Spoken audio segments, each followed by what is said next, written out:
ব্যক্তি ইউনূস এত শক্তিশালী কেন যে গোটা দেশ অ্যাকশন নিতে পারতেছে না, গোটা দেশ আন্দোলন করতে পারতেছে না? তাহলে দুর্বলতাটা কোথায়? Number one. নাম্বার টু, যদি না পারা যায় তাহলে যদি ইনসাফ করে ফেলে, তাহলে আমরা যে নির্বাচন চাচ্ছি সেই নির্বাচিত সরকারের কাছ থেকে, তার কাছেই কি আমরা নিরাপদ, দেশটাকে এইভাবে নিরাপদ থাকবে? আজকে যদি তারা এই চ্যালেঞ্জটা গ্রহণ করতে না পারে যে করিডোর দিব না, মায়ানমারের আরাকানদেরকে বা সামরিক জান্তা যারা আরাকান আর্মি, তাদেরকে আমরা করিডোর দিব না। হেল্প করার দুইটা তিনটা রাস্তা আছে, আকাশপথ, নৌপথ এবং স্থলপথ। স্থলপথ বাদ দিব যাতে আমার ভূখণ্ডে ঢুকতে না পারে, প্রয়োজনে নৌপথে সাহায্য যাবে। সুতরাং আমার কাছে পরিষ্কার বক্তব্য, যদি ইউনূস সাহেবকে কেউ চ্যালেঞ্জ করতে না পারে এবং ইউনূস সাহেবের দ্বারা এটা রোধ করতে না পারে, তাহলে দায় দায়িত্ব গোটা দেশের সমস্ত রাজনৈতিক দল তথা জাতীয় নিরাপত্তা পরিষদের উপদেষ্টা এবং সার্বভৌমত্বের দায়িত্বে যে আর্মি চিফ বা সেনাবাহিনী, তাদের প্রত্যেকের কিন্তু দায় থাকবে। সুতরাং আমরা সাধারণ নাগরিক হিসাবে আমি আমার প্রতিবাদ জানাচ্ছি। বাংলাদেশে এই মুহূর্তে সবচেয়ে আলোচিত বিষয়টা হচ্ছে মানবিক করিডোর নিয়ে। অর্থাৎ মানবিক করিডোর হচ্ছে যে মায়ানমারের ভিতরে মায়ানমারের সরকারি সামরিক জান্তা এবং আরাকান আর্মি, এদের সাথে লড়াই চলছে। আরাকানিরা তাদের সাথে লড়াই চালিয়ে যাচ্ছে এবং যদিও কথিত আছে যে সিংহভাগ নাকি আরাকান আর্মিদের দখলে আছে, তারপরেও কথা উঠেছে জাতিসংঘের সিদ্ধান্ত মোতাবেক বা আলোচনা মোতাবেক যে বাংলাদেশে একটা করিডোর লাগবে। সেটা হলো এই মায়ানমারের যারা তাদের সহযোগিতা করার জন্য, তাদের প্রয়োজনীয় আশ্রয় কিংবা তাদের বিভিন্ন সাপ্লাই দেওয়া, তাদের ইউটিলিটি সার্ভিস যা যা প্রয়োজন সেইটার প্রয়োজনীয় সরবরাহের জন্য এই জায়গাটা দরকার, এরকম একটা চিন্তাভাবনা চলছে। এবং এখানে প্রশ্ন হচ্ছেই যে আমরা এই আরাকান আর্মি হইল সরকারের, মানে মায়ানমার সরকার মতে তারা বিদ্রোহী গ্রুপ, তাদেরকে আমরা শেল্টার দিব। এবং আমাদের পররাষ্ট্র উপদেষ্টা তিনি আবার বলছেন দুই পক্ষের সাথেই কথা বলবো, মানে সামরিক জান্তা যেটা সরকারি এবং আরাকান, কথা বলে তারপরে এই করিডোরের বিষয়ে চিন্তা ভাবনা করা হবে, এ ধরনের কথাও আছে। কিন্তু প্রশ্ন হচ্ছে যে এই আলাপটা কেন হবে? আলাপটা হতে পারে যে এই যুদ্ধটা থামানো যায় কিভাবে, তার মানে যুদ্ধ চলমান থাকবে, আলাপ হবে যুদ্ধ চলমান থাকার জন্য যে যে রসদ দেওয়া দরকার সেই রসদগুলা দেওয়া হবে এবং রসদ দেওয়ার পরিকল্পনা। তো এই যে যুদ্ধ বন্ধের পরিকল্পনা নেই, পরিকল্পনা আছে যুদ্ধটা চালিয়ে যাওয়ার। আর সেক্ষেত্রে আমরা আবার তাদেরকে করিডোর দিব আরাকান আর্মিকে বা বিদ্রোহী গ্রুপকে, যাদের বিরুদ্ধে সামরিক জান্তারা যুদ্ধ করছে। তা কালকে যদি আমরা আশ্রয় দেই ওই সামরিক জান্তা মায়ানমারের, তারা আমার উপরে বিরূপ হবে এবং আমার উপরে যে হামলা করবে না তার কি নিশ্চয়তা আছে? অর্থাৎ আমি একটা রিস্কি খেলায় নামছি। আমি এই রিস্কি খেলাটা কেন খেলবো? এক।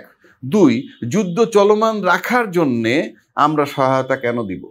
তিন, যদি আমি এখানে যাই, একটা জায়গায় যদি এখানে আমি যাই যে আমরা যদি মানে মানবিক করিডোরের সাথে আমাদের সার্বভৌমত্ব সম্পর্কিত, এবং এই সার্বভৌমত্বের বিষয়ে কিন্তু আমাদের বিদেশ উপদেষ্টা, আমাদের জাতীয় নিরাপত্তা উপদেষ্টা এবং সেনাবাহিনীর সমন্বয় খুব জরুরি বলে আমি মনে করি। কিন্তু এই তিনটা দপ্তরের সমন্বয় কি আদৌ হয়েছে? এক। দুই হচ্ছে, যদি হয়ে থাকে তাহলে আমরা কিন্তু এই তিনটা হাউজের বা তিনটা অর্গানের বা তিনটা সংস্থার একটা যৌথ বক্তব্য জাতির উদ্দেশ্যে আমাদের পাওয়া উচিত বলে আমি মনে করি। তারপরে যদি আমি যাই, এমন প্রশ্ন উঠছে যে মানবিক করিডোর দেওয়ার জন্য এই যে বর্তমান যে সরকার, ওনার কোনো এখতিয়ার নাই কিংবা উনি কে, এরকম কথাও আসছে। আবার কেউ কেউ বলছেন ক্ষমতায় যাওয়ার জন্য উনি মানবিক করিডোর দিচ্ছেন। সবচেয়ে বড় কথা হলো যে এই বিষয়টা টোটালটাই আমার বাংলাদেশের স্বাধীন সার্বভৌমত্বের সাথে যায় না। এটা স্বাধীন সার্বভৌমত্বের জন্যে একটা হুমকি স্বরূপ। আমরা যে কোনো সময় বার্মার যে মূল সামরিক জান্তা তার হামলার শিকার হতে পারি, এবং এই যে শিকার হতে পারি এবং সেই ব্যাপারে বক্তব্য কিন্তু নানান জনে দিচ্ছে, বিভিন্ন রাজনৈতিক দলও দিচ্ছে। আমার প্রশ্নটা হলো এই যে রাজনৈতিক দলের একটা বিশেষ রোল থাকে যখন যে ক্ষমতায় থাকুক না কেন, সে যদি রাষ্ট্রবিরোধী কোনো কাজ, রাষ্ট্রের সাথে সার্বভৌমত্বের হুমকি স্বরূপ কোনো কাজ করেন, তাহলে তাদের একটা বিরাট রোল থাকার কথা, তাদের একটা ভূমিকা থাকার কথা। তাহলে এই মানবিক করিডোর নিয়ে এই মুহূর্তে যেটা আমি বলতেছি সার্বভৌমত্বের জন্য হুমকি স্বরূপ মনে করি, তাহলে মানবিক করিডোর নিয়ে মাঠে আন্দোলন নেই কেন, যে এই করিডোর দেওয়া যাবে না। 2 নম্বর, করিডোর দেওয়ার পর যদি আবার মাঠে নেমে বলেন যারা রাজনীতিবিদ বা যারা মনে করেন দেশের কর্ণধার ক্ষমতায় থাকেন টাইম টু টাইম, বা যারা দেশকে নিয়ে চিন্তা করেন অধিকার আছে, যারা বলেন আমরা গণতন্ত্র চাই, নির্বাচন চাই, এই যে দলটা, তারা কি যদি এই করিডোর দিয়ে দেয়, তাহলে কি আবার সময়ের ব্যবধানে মাঠে নেমে এরাই বলবেন করিডোর দিলেন কেন? আবার করিডোর দেওয়ার পর যদি আন্দোলন করে সরকারকে হটিয়ে দেওয়া যায়, তখন হয়তো হটিয়ে দেওয়ার পর রাজনীতিবিদরা বলবেন যে বিগত সরকার এই করিডোর দিয়ে গেছে, আমরা করব কি? যেমন আজকে রোহিঙ্গা নিয়ে ব্লেম আসতেছে যে এই সরকার আসার পর নাকি রোহিঙ্গা আসছে, কিন্তু রোহিঙ্গা যারা ঢুকিয়ে গেল তাদের কিন্তু এখন অপরাধ মাপ, ওটা নিয়ে আর আলোচনা নাই। আবার দেখা যাবে যে এই সরকারের একসময় নির্বাচিত সরকার আসার পর বলবে যে এই সরকার, এই যে আজকের বর্তমান সরকার ছিল অবৈধ, কিন্তু ঘোষণা করবেন তাদের কি দিয়ে? যেই বিচারক বা বিচারপতিদেরকে তারাই এই সময় নিয়োগ দিচ্ছেন, কিংবা এদিক থেকে ওদিক ট্রান্সফার করে নিয়ে আসছেন, কিংবা নতুন নিয়োগ দিয়েছেন তাদের ভিতর থেকে। তাহলে সরকারকে আমরা অবৈধ ঘোষণা করে দিব, করিডোর চলে যাবে, করিডোর দিয়ে দেওয়া হবে, করিডোর দেওয়ার পরে আন্দোলন করব, আন্দোলন করে সরকারকে যদি সরাইয়া ফেলাই, তারপরে বলবো যে উনি দিয়ে গেছেন আমরা করব কি? আবার সময়ের মধ্যে সরকারকে অবৈধ ঘোষণা করে দিব, কিন্তু সময়টা চলে যাবে আর তার সমস্ত কর্মকাণ্ডগুলো থেকে যাবে। এই হলো আমরা বাংলাদেশি, কিংবা পতিত সরকারের ভাষায় বাঙালি। ভালো কথা। প্রশ্ন আমার একটাই, আজকে যদি এই সার্বভৌমত্বর ব্যাপারে হুমকি স্বরূপ যে কাজটা হতে যাচ্ছে, সেটার জন্য যদি পদক্ষেপ রাজনীতিবিদরা বা দেশকে যারা ভালোবাসেন তারা না নেন, তাহলে এটার দায় থেকে কি তারা এড়াতে পারবেন? 1 নম্বর। 2 নম্বর হচ্ছে, বাংলাদেশে যখন রাজনৈতিক সরকার ক্ষমতায় থাকে, তখন কিন্তু তারা ঘরে বাইরে তাদের লোক থাকে। যেমন রাজনৈতিক সরকারের, যেমন আওয়ামী লীগ সরকার বলি, বিএনপি সরকার বলি, তাদের কিন্তু কোটি কোটি সমর্থক বাংলাদেশে আছে, তাদের ভোটের বিনিময় হয়।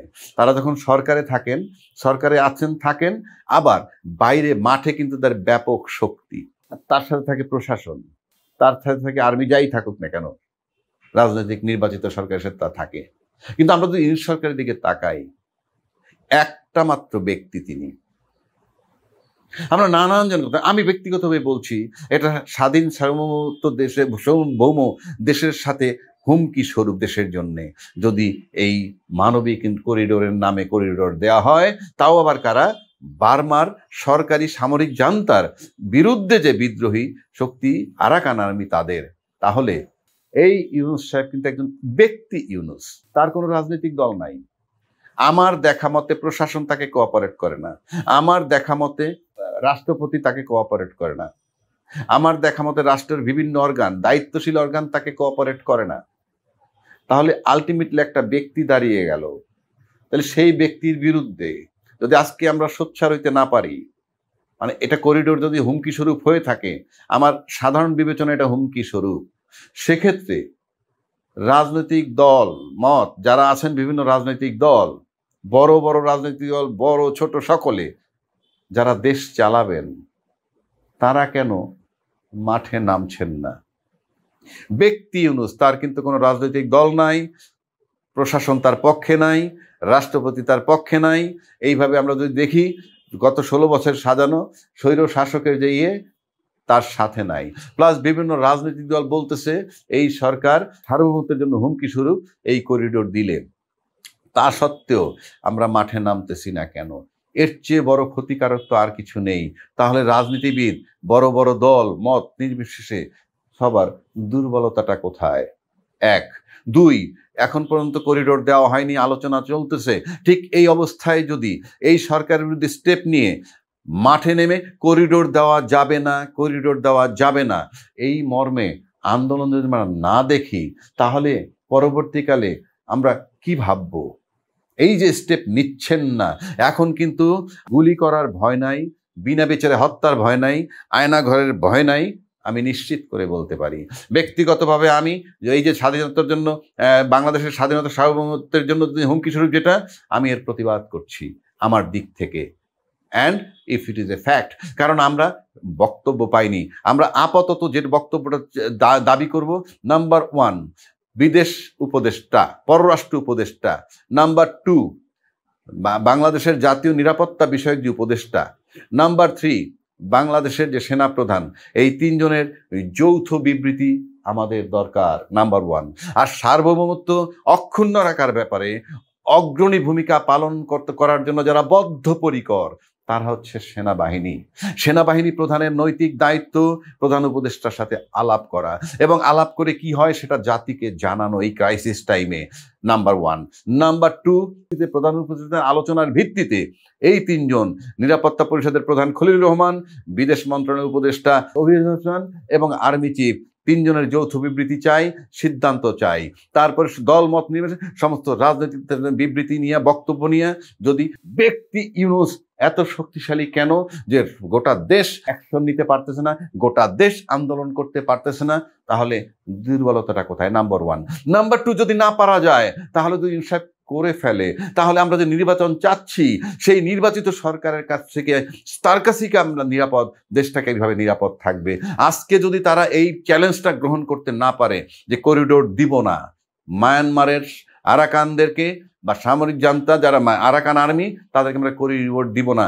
হেল্প করার 2-3টা রাস্তা আছে, আকাশপথ, নৌপথ এবং স্থলপথ।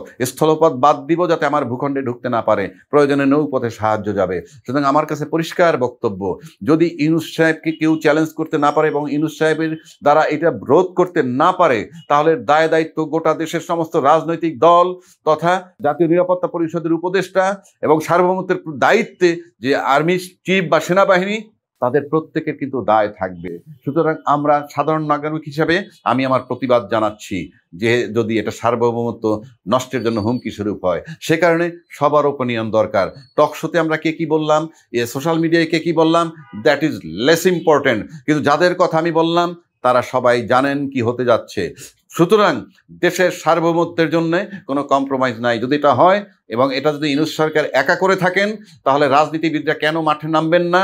এবং ওই 3টা অর্গান, যে সেনাপ্রধান প্লাস জাতীয় নিরাপত্তা পরিষদের প্রধান এবং খলিলুর রহমান এবং আমরা পররাষ্ট্র মন্ত্রণালয়ের যে উপদেষ্টা, তাদের যৌথ বিবৃতি কেন পাচ্ছি না? আমাদের জাতির জন্য এটা খুবই জরুরি। না হলে শুধুমাত্র আপনাকে ইউনূস সরকারের দায় দিয়ে বসে থাকবেন, আর আপনারা নির্বাচন করে ক্ষমতা আসবেন, আপনাদের উপরে কেন আমাদের আস্থা থাকবে? একটা ব্যক্তি, তার কেউ নাই, আমি বারবার বলছি দেশে তার কেউ নাই। সুতরাং এই করিডোর কিভাবে বন্ধ করা যায় যদি এটা দেশের সার্বভৌমত্বের জন্য ক্ষতিকারক হয়েই থাকে? আমি এতক্ষণ তো যতজনের বক্তব্য শুনছি তাতে ক্ষতিকারক, তাহলে যাদের কথা বললাম তাদের রোলটা, তাদের ভূমিকাটা রাষ্ট্রের সাথে ইমিডিয়েটলি দেখতে চাই। নয়তো আমরা ধরে নিব যে ইউনূস সরকার যা করছে তার সাথে কি সবার সম্মতি আছে কিনা। 1, 2, যদি এখন ইউনূস সাহেবকে যে না ঠেকান, পরবর্তীকালে আপনারা কিন্তু এটার দায় ইউনূস সরকারকে আমরা দিতে পারবো কিনা।